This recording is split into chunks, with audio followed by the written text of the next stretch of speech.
যীশু খ্ৰীষ্টই কৈছে শত্ৰুক প্ৰেম কৰা, তোমাৰ ওচৰ চুবুৰীয়াক প্ৰেম কৰা,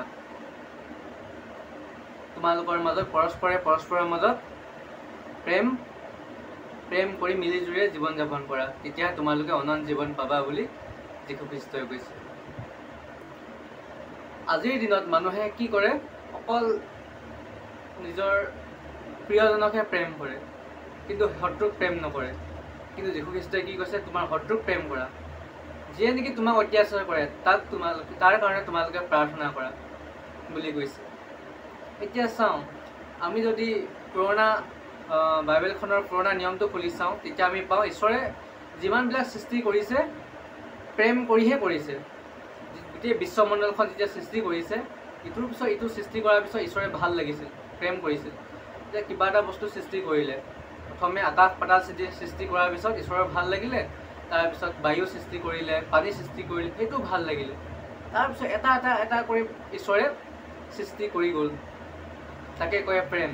ঈশ্বৰে যেতিয়া প্ৰেম কৰে তাত এটা সৃষ্টিশীল সোমাই থাকে, তাত ধ্বংস নাথাকে।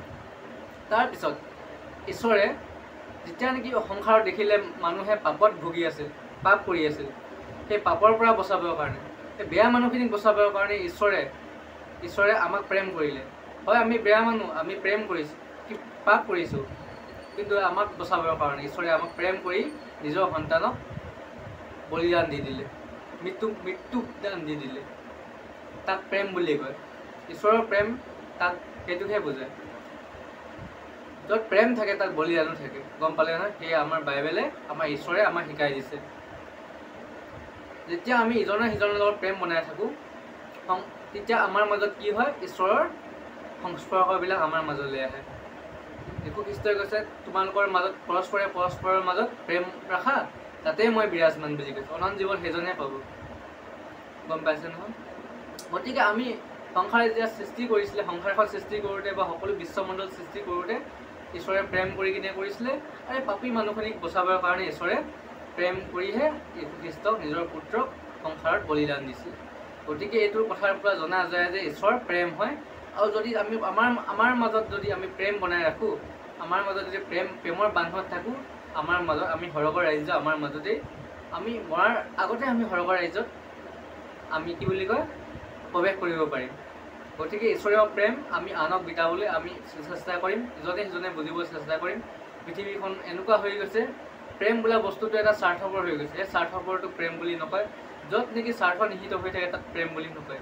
য'ত নেকি বলিদান থাকে, যিয়ে নেকি যীশু খ্ৰীষ্টই দেখুৱাই দিছে, ঈশ্বৰে দেখুৱাই দিছে, ফাদাৰ গডে দেখুৱাই দিছে, য'ত নেকি বলিদান থাকে তাত প্ৰেম বুলি কয়।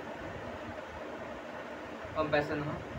আমি বাইবেলৰ পৰা মই উঠাই আনি এইটো কথা ক'লোঁ, প্ৰেমৰ সংজ্ঞা দিলোঁ। আৰু প্ৰেমৰ সংজ্ঞা যিবিলাক কিতাপত পাইছে আপোনালোকে, সেইটো প্ৰেমৰ সংজ্ঞা বুলি নকয়। প্ৰেমৰ সংজ্ঞা কেৱল মাত্ৰ ধৰ্মগ্ৰন্থত ঈশ্বৰে আমাক শিকাই দিছে, ঈশ্বৰে আমাক দেখুৱাই দিছে প্ৰেম কাক কয়, সেইটোকে প্ৰেম। প্ৰেমত ধকা নাথাকে, ঈশ্বৰে আমাক কেতিয়াও ধকা নিদিয়ে। কিন্তু আমি যিটো প্ৰেম আমি ছোৱালীৰ লগত বা ল'ৰাৰ লগত যিটো প্ৰেম কৰোঁ, বন্ধুৰ লগত প্ৰেম কৰোঁ, তাত আমি ধকা দেখা পাওঁ। কিন্তু ঈশ্বৰৰ প্ৰেম সদায় বলিদান হয় আৰু কেতিয়াও ধকা নিদিয়ে। সেই ঈশ্বৰে আমাক প্ৰমাণ দি গৈছে, আৰু বাইবেলত সেইটো কথা লিখা আছে।